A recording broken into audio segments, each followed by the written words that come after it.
दोस्तों, आखिर क्या हुआ जब प्रयागराज महाकुंभ के दौरान एक साधु को गंगा स्नान करने से रोका गया।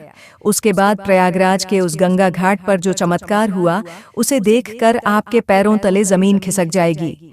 मेरे साथियों, साल 2025 के जनवरी माह में प्रयागराज में सदी का सबसे बड़ा महाकुंभ लगने वाला है। यह महाकुंभ हर बार साल में 12 साल में एक बार लगता है, यानी इस महाकुंभ का बहुत अधिक महत्व रहने वाला है, क्योंकि इस दौरान यहां आकर भगवान के दर्शन करने का और साथ ही साथ गंगा नदी में स्नान करने का बहुत महत्व रहता है। इसी वजह से देश और दुनिया से कई लोग प्रयागराज के इस महाकुंभ में पहुंचने वाले हैं। लेकिन सबसे ज्यादा आकर्षण का केंद्र होते हैं वह नागा साधु, जो इस महाकुंभ में शाही स्नान के लिए आते हैं और उनके लिए अलग समय निर्धारित किया जाता है और यहाँ पर उन्हें स्नान करने से कोई नहीं रोक सकता। लेकिन अभी हाल ही में जो घटना सबके सामने निकल कर आ रही है, उसने सभी के होश उड़ा दिए। जहाँ पर एक साधु महाराज को गंगा नदी में स्नान करने से रोका गया। इस घटना के पीछे की सच्चाई वह तो आप वीडियो देखकर ही जान पाओगे। लेकिन उससे पहले, क्या आप प्रयागराज के इस महाकुंभ में शामिल होने वाले हो? नीचे हमें कमेंट बॉक्स में जरूर बताइएगा। दोस्तों, इसकी धार्मिक मान्यताएं हैं कि महाकुंभ में स्नान करने से जातक को मोक्ष की प्राप्ति होती है और जीवन भर के पाप मिट जाते हैं। कोई भी महाकुंभ साधुओं के बिना अधूरा है, क्योंकि यह साधु संतों के आगमन और स्नान से ही संपूर्ण माना जाता है। देश भर से साधु महाकुंभ शुरू होने के कई दिनों पहले ही प्रयागराज पहुंच जाते हैं। इस घटना की शुरुआत होती है मध्य प्रदेश के महेश्वर में रहने वाले राधानंद जी महाराज से, जिन्होंने बचपन में ही अपने घर का त्याग कर दिया था और 9 वर्ष की उम्र में उन्हें आध्यात्म की पहचान हो चुकी थी। उन्होंने अपने घर-बार का त्याग करके भिक्षा मांगकर ही अपना जीवन व्यतीत किया था। राधानंद जी महाराज रोजाना सुबह 4 बजे उठकर ठंडे पानी से स्नान किया करते थे और भिक्षा प्राप्त करने के लिए निकल जाते थे। उन्होंने अपने जीवन काल में सांसारिक सुख का त्याग करके कई तपस्याएं की और कई सिद्धियां हासिल की। वे महेश्वर के घाट पर ही निवास करते थे। एक समय की बात है जब महेश्वर की नर्मदा नदी में स्नान करते हुए एक बच्चे को सांप ने डस लिया और जब उसके घर वालों ने देखा कि वह एक जहरीला सांप है, तो उनके होश उड़ गए। बच्चा धीरे धीरे दम तोड़ रहा था, लेकिन वहीं पास में राधानंद जी महाराज बैठे हुए थे। जब उन्होंने उस बच्चे की हालत देखी और उसके माता पिता को रोते हुए देखा, तो उस बच्चे के पास आए और जिस स्थान पर सांप ने डसा था, वहां पर हाथ रखकर महादेव के कुछ मंत्रों का उच्चारण किया और चमत्कार कुछ ऐसा हुआ कि उस बच्चे का सारा जहर उतर गया। इस घटना के बाद से पूरे महेश्वर में राधानंद जी महाराज की चर्चा होने लगी और महेश्वर के घाट पर कई लोग उनके दर्शन करने आने लगे। जब उन्हें प्रयागराज महाकुंभ लगने की खबर मिली, तो वे महाकुंभ में जाने के लिए बहुत उत्साहित थे। वे तकरीबन 1 माह पूर्व महाकुंभ में पहुंचना चाहते थे, क्योंकि वे वहीं पर 2 से 3 महीने बिताना चाहते थे। उनका ऐसा कहना था कि महाकुंभ वह पवित्र समय होता है जहां पर देवी देवता स्वयं उस स्थान पर मौजूद होते हैं।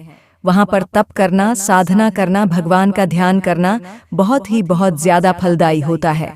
इसलिए 1 माह पूर्व ही जब राधानंद जी महाराज महेश्वर से प्रयागराज जाने के लिए निकल रहे थे, तब उनके कई भक्त घाट पर उनके दर्शन करने आ गए और उन्हें कुछ दक्षिणा प्रदान करी।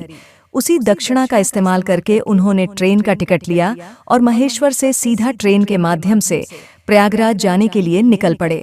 अगले दिन सुबह राधानंद जी महाराज जब प्रयागराज पहुंचे, तो सुबह के 3:30 बज रहे थे। सुबह 4 बजे उनका स्नान करने का दैनिक नियम था, तो उन्होंने सोचा क्यों न आज गंगा नदी का पवित्र स्नान किया जाए, और वे प्रयागराज के गंगा घाट पर पहुंच गए। उस स्थान पर गंगा नदी की सफाई का कार्य चल रहा था। 2 से 3 ऐसी गाड़ियां नदी में लगी हुई थीं जो हर तरह से गंदगी को साफ कर रही थीं और नदी को और घाट को स्वच्छ बना रही थी। राधानंद जी महाराज को यह देखकर बहुत खुशी हुई। फिर जब उन्होंने अपने कपड़े उतारे और गंगा नदी में स्नान करने के लिए आगे बढ़े, तो वहां पर खड़े कुछ नगर निगम के अधिकारियों ने उन्हें रोक दिया। उनका कहना था कि आप अब भी स्नान नहीं कर सकते, क्योंकि इस समय साफ सफाई का कार्य चल रहा है। प्रयागराज में रोजाना रात्रि के समय गंगा नदी की साफ सफाई का कार्य किया जाता है ताकि दिन और शाम के समय यात्रियों को इस कारण कोई मुश्किलें न हो। राधानंद जी महाराज काफी धैर्यवान थे। उन्होंने सफाई अधिकारियों को समझाया कि बात बहुत अच्छी है, लेकिन नित्य मेरा 4 बजे नहाने का नियम है और आज अगर मैं प्रयागराज पहुंचा हूं तो मैं गंगा नदी में ही स्नान करूंगा और मेरे अकेले साधु के यहाँ नहा लेने से ना तो तुम्हारी व्यवस्था बिगड़ेगी और ना ही मुझे कोई समस्या होगी। लेकिन वह अधिकारी अचानक से गुस्सा हो गया और उन साधु महाराज से कहने लगा कि आपको इसी समय क्यों नहाना है, अभी पूरा दिन पड़ा हुआ है। क्या यहाँ पर तुम्हें कोई इंसान नहाता हुआ दिख रहा है? क्या तुम्हारे अंदर इतनी शक्ति है कि तुम सुबह 4 बजे इतने ठंडे पानी से स्नान कर लोगे? व्यर्थ की बातें बनाना छोड़ दो और यहाँ से चले जाओ। 8 या 9 बजे पुनः आना और आकर स्नान कर लेना। अभी तक तो राधानंद जी महाराज बहुत विनम्र थे, काफी धैर्यवान थे, लेकिन उस अधिकारी के अपशब्दों को सुनकर के अचानक उन्हें बहुत बुरा लगा। उनका ऐसा मानना था कि गंगा नदी पर किसी का अधिकार नहीं है, यह तो साक्षात भगवान शंकर की जटाओं से निकलती है, जिसके अंदर सभी को अपने पाप धोने का अधिकार है और उसके लिए कोई निश्चित समय नहीं हो सकता। लेकिन उस समय राधानंद जी महाराज ने उस अधिकारी को कुछ नहीं कहा और सामने पर ध्यान अवस्था में बैठ गए। सबको लग रहा था कि वे साधु महाराज मान गए हैं और पीछे हट गए हैं।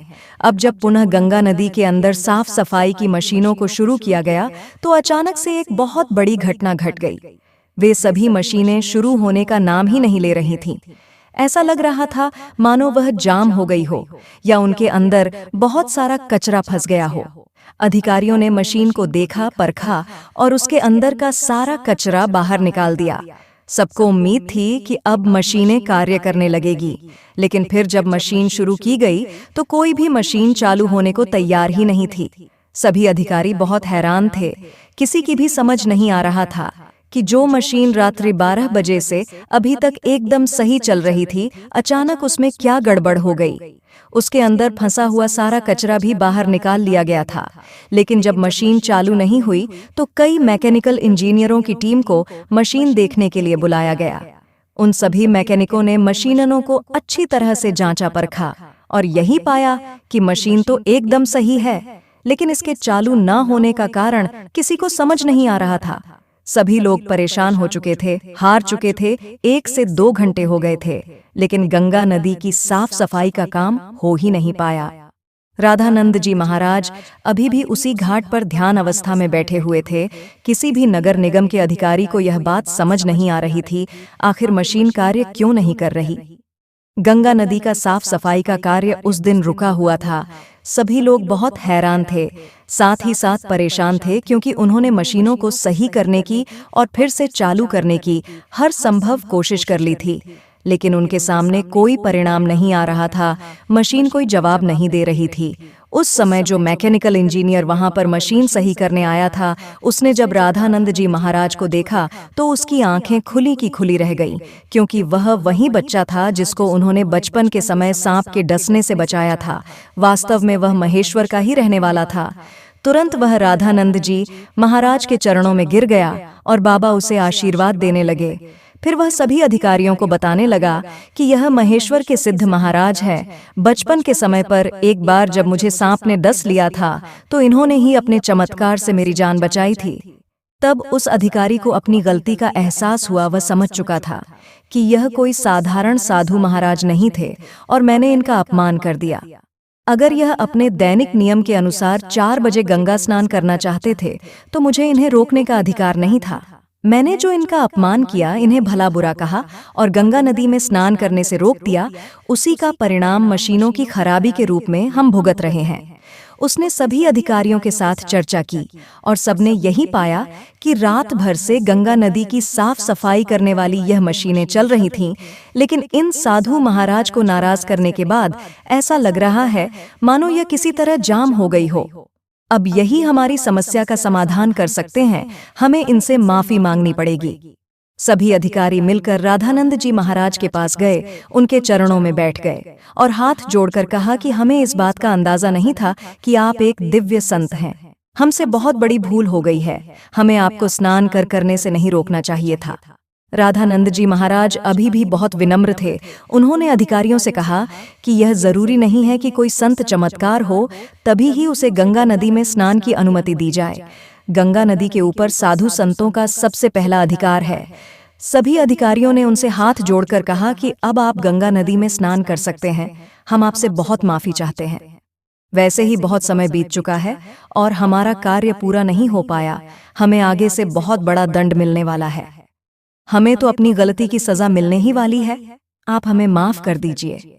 राधानंद जी महाराज समझ चुके थे कि सभी अधिकारियों को उनकी गलती का एहसास हो गया है, उनका अभिमान दूर हो गया है।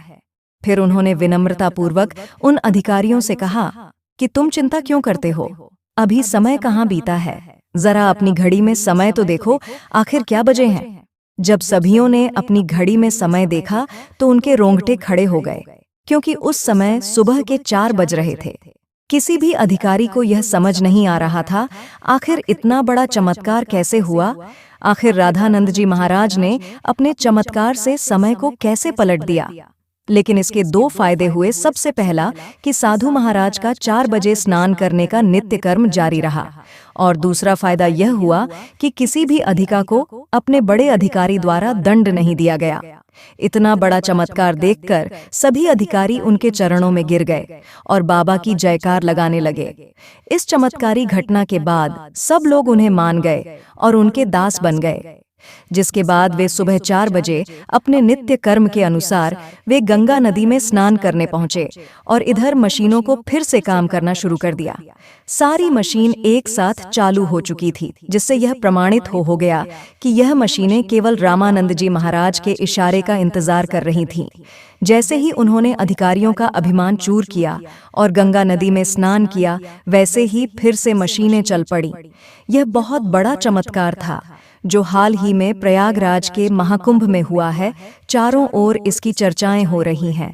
वास्तव में दोस्तों, यह भूमि साधु संतों की भूमि है।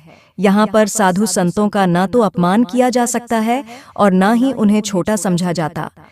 इस देश का हर संत इस देश के लिए कुछ न कुछ करता है और भक्तों को अध्यात्म के मार्ग से जोड़ता है। हमें कभी भी उनका अपमान नहीं करना चाहिए और ना ही उन्हें छोटा समझना चाहिए। इस पूरी घटना को लेकर आपके क्या विचार है, हमें नीचे कमेंट बॉक्स में ज़रूर बताइएगा। अगर वीडियो आपको पसंद आई हो तो लाइक ज़रूर करें, साथ ही चैनल को सब्सक्राइब करके बेल आइकन को प्रेस कर लें ताकि आपको हमेशा ऐसे सत्य चमत्कारिक घटनाएं देखने को मिलती रहे। अभी के लिए आप सभी दोस्तों को हर हर महादेव।